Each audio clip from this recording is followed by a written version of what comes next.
আওয়ামী লীগের কিছু সংখ্যক লোক দ্বারা পুলিশের ড্রেস পরিয়ে যেভাবে অকথ্য অত্যাচার খুব খারাপই করেছে, তাদেরকে আইনের আওতায় আনে বিচারের ব্যবস্থা করবে কিনা আপনার মাধ্যমে মাননীয় এই প্রশ্ন চাই।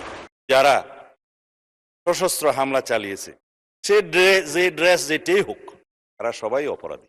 মাননীয় স্পিকার, মাননীয় মন্ত্রী, 4 গুরুত্বপূর্ণ স্থানে সিসি ক্যামেরা স্থাপন, তথ্য প্রযুক্তির সহায়তা নিয়ে অপরাধী আমি বিনয়ের সহিত আপনার মাধ্যমে এই সংসদের সকল মাননীয় সদস্যের পক্ষ থেকে আপনাকে অনুরোধ করব একটা বিষয়ে।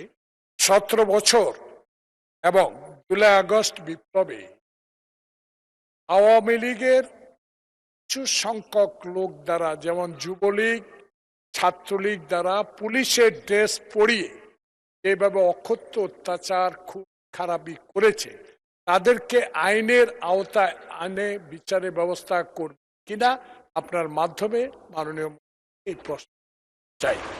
মাননীয় মন্ত্রী মহোদয়। মাননীয় স্পিকার, আপনাকে ধন্যবাদ। এই প্রশ্নের কিছু উত্তর মনে হয় আমি বিগত উত্তরের মধ্যে দিয়ে দিয়েছি।